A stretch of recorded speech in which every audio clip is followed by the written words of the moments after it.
Hey there, cats and kitties. I am the Blues Man, Johnny Blues, and with this video, we'll be discussing my thoughts on episode 8 of the anime series Beautiful Bones, Sakurakos Investigation. And there's some definite mysterious elements to this story now coming to the fore, and how everything is interconnected. It's almost akin to the idea of looking at a skeleton. You know, all the bones are interconnected, and you sometimes have to reveal the gristle and the muscle and everything like that to get at them and see their interconnectivity, and that's kind of what is being revealed to us step by step through the course of this series. Now we're finding out sort of the takeaway from this episode is this line that Sakurako herself utters about there's more than one truth. And that's captivating, because what is truth? Truth is very much down to the individual's perceptions. You know, not everyone has the same kind of truth. Some people apply to truth and that whole idea as being the truth of God, a religious belief, you know, a mindset, an ideology, you know, morals, all these different things. There are so many ways of categorizing how one perceives truth.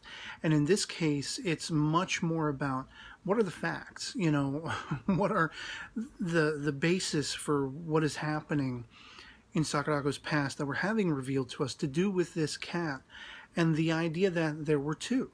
It's very interesting how there were two cats, and they were both poisoned, according to Sakurako-san, and this is what she's trying to pursue.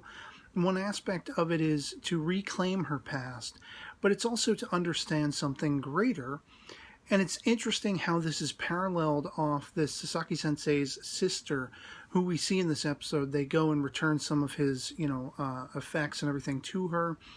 And we learn the story about this tragic, unfortunate circumstance for this family where they took in this young woman, and she became so closely knit to Sasaki and his sister, and there might have been romance between he and this girl were it not for the fact that the sister sort of, you know, even with her physical disability, she managed to be romantically involved with someone, get pregnant, and lost this baby, and all of the weight, all of the crushing weight was misdirected off of her and onto this girl that they took in, basically creating just a nuclear explosion in the time, you know, the period this took place in.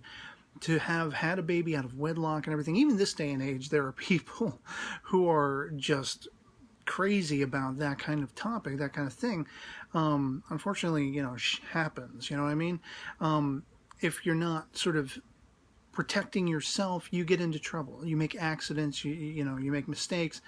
Sometimes it's not a mistake. Sometimes it's exactly what you wish it to be. It all depends on, again, what the individual's perception is of the truth, of the events as they actually happened. And we're seeing different perceptions on display in calling back on this.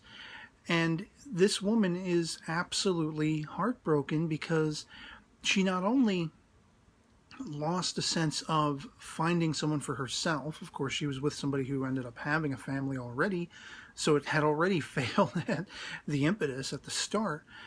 But in losing this baby, she then, it was like a chain of events was set off in her losing everyone around her, from her brother to this confidant and friend and caregiver who, once she eventually did marry, you know, as she says per her own words, they all split apart. They all went their separate ways. And yet, there was this suspicion on the brother's part, well, could it be that we're actually siblings, and so it makes sense that we had to go our separate ways because of this Celtic foot, you know, bone design, the way the bones had come together in the feet of this particular family, their heritage, their lineage.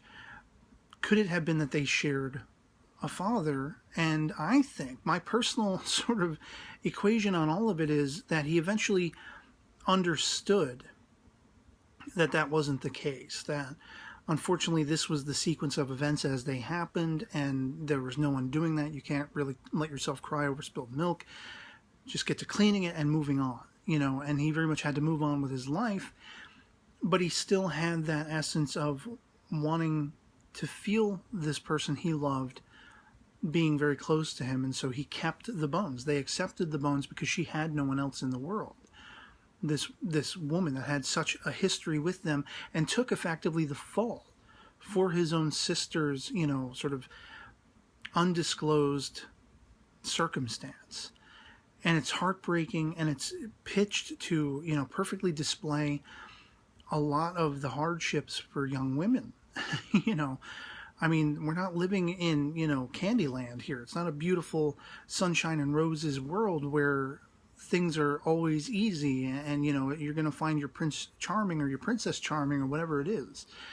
Not everything is happily ever after. And unfortunately, this was at the height of a time when things like familial honor were still in the minds, the hearts and minds of people, and you saw that it could create a divide rather than the family being together and sticking by each other. And so it was that much more heartbreaking that here was this woman born into the world with problems already, all around her, all surrounding her, and those problems escalated to such an extent that it just drove a wedge between all of this close-knit family. And yet, again, at least with Sasaki-Sensei, we see that he was still holding on to some essence of that. Even if there was a divide that had been born between he and his sister and their mutual friend, there was still something about that, that existed in his heart. And once you get past that story, calling back on Sakurako-san, and, you have Tatewaki, who is just coming to the fore. He is perceptive as all hell. He's going and investigating. I mean, he is holding his own. I have been no more impressed throughout the course of this series by his character than this moment. Because it's no longer the goofy, oh, well, I'm sort of Sakurako's caregiver in public and everything. And, Sakurako, even being an adult, she can act childish.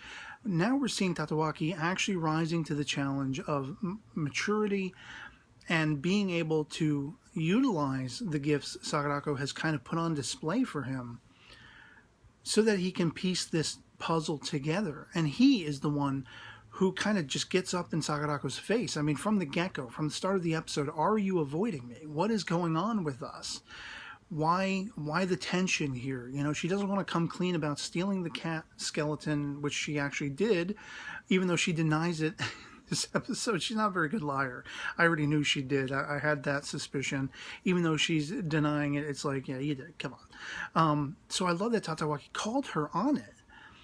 And he went the extra steps further to like follow what the inscription on the back of the portrait of Sasaki-Sensei's sister meant, how that related to the entire affair.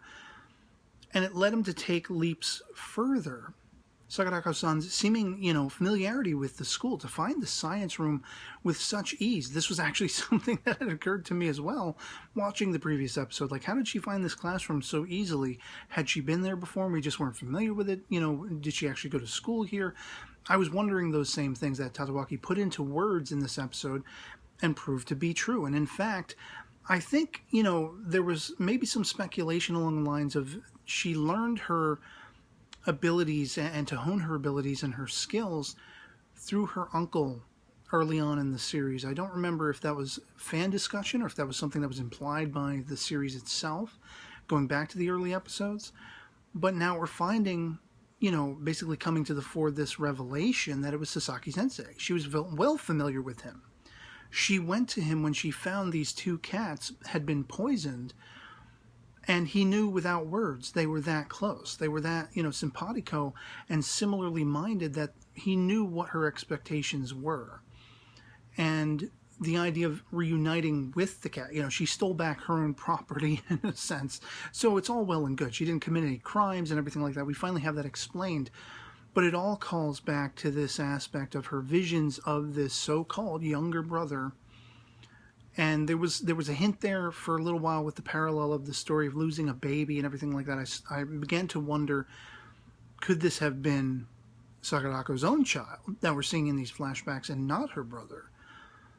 But I don't think the ages equate there. I think they were more closely in age, and so it would probably have been a sibling, unless it was an adoptive sibling or a half-sibling, kind of how this whole story played out with Sasaki-Sensei's sister and this woman that they took in.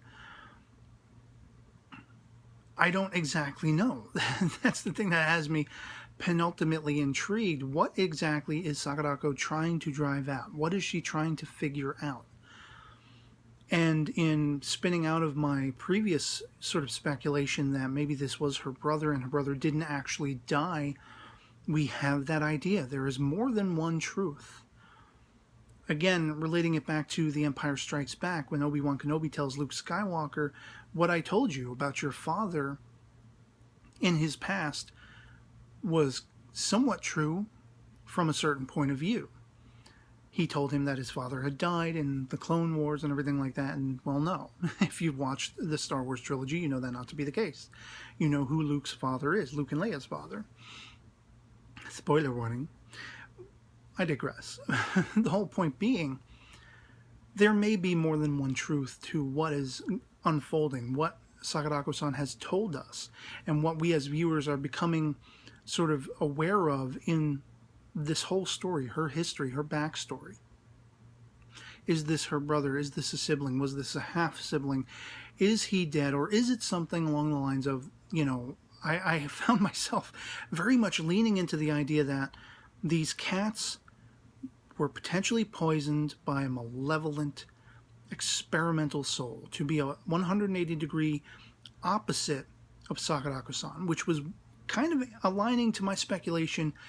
Could her brother not, in fact, be dead, but have been a polar opposite to her, whereas she sought beauty and this aspect of an equilibrium beyond death in the bones, and this being at peace, which is something she took from Sasaki-Sensei.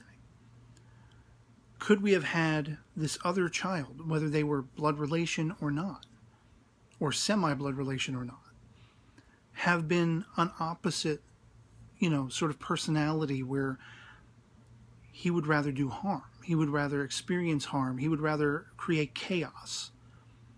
You know, an anarchistic sort of mindset where maybe he found just as much peace and equilibrium in causing death, in studying death, in being its cause and then studying that reaction. Maybe it was this young boy, this young sibling who poisoned these cats. And there's something more that we have yet to be revealed that Sakurako-san is trying to figure out. Like maybe some aspect of, you know, the junkie guy who, when we had the little child left over, you know, how do we know that this guy hadn't been poisoned or influenced by some kind of chemical? Maybe there is an underlying thread in, you know, the deaths that Sakurako-san gets involved with, where she's trying to follow a telltale sign that will lead her back to whether or not this is her brother, this enigmatic figure that we've seen. Maybe there are clues that she is perceptive of, but we as viewers are not as yet, because it hasn't been revealed, that she is piecing together, that she is following. You know, the idea of there being more than one truth. Tatewaki has only just accepted at face value that her brother died as a child. He himself, though, has been asking questions. Do I know her as well as I think I do? Do I know her history as well as I think I do? He just found out this penultimate revelation in this episode that Sasaki-Sensei was the one who sort of tutored and guided Sakurako-san in her past, whereas we thought it was someone else. So there is more to that perception. There is more to that truth. And in leaving off once again with that cap of her talking to her, air quotes, uncle, this, you know, person lying in a hospital bed where she's only talking through a computer interface, and this interface is warning her, watch your step, watch what you do here, you know, don't tempt the beast, don't tempt fate.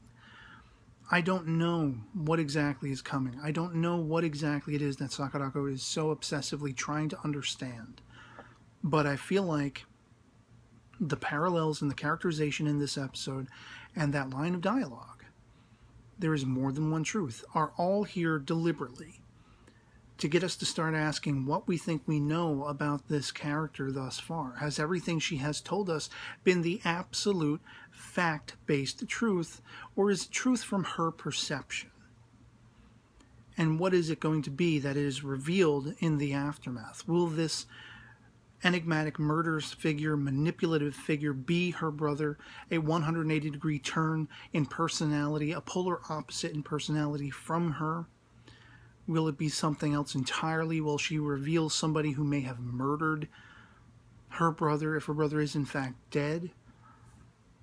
The thing about whether or not her brother is or is not dead, we have visited so many places where death has occurred. We have visited so many skeletons and corpses and bodies, and with the exception of the OP, we've never seen anybody go to a gravestone. Take from that what you will. If she's so moved by the loss of someone so closely knit as a younger brother as she appears to be with this person, why then has she not followed up on it? She's consumed with what existence is still in this world beyond death. The remnants left behind, the bones. I mean, unless she's got her brother's skeleton in a closet somewhere, why isn't she constantly communing with them? Yes, maybe it's painful, maybe there's a level of denial, but why would this be the one exception to all other facets of death that she encounters? Why isn't it beautiful in that case? Maybe if the child was murdered by somebody, maybe she hasn't gone over it. That's perfectly accessible and acceptable in this framework. But I just think there's more than one truth that we are as yet perceiving. And it has me penultimately freaking excited to find out what that's going to be. So I'd love to hear from you guys in the comments below what you thought of Episode 8 of Beautiful Bones, Sakurakos Investigation. If you saw it, if you enjoyed it, and were as pulled in as I was, invested as I was, or if you weren't and you're just sort of like, just barely wading through all of the, monotony of this mystery that now is finally arcing, I feel, toward a conclusion of sorts. And I just can't wait to get there. I'm waiting with bated breath to get there. So otherwise, that'll be pretty much it for me on this. Hope this video finds you well, and I'll catch you all later. Peace.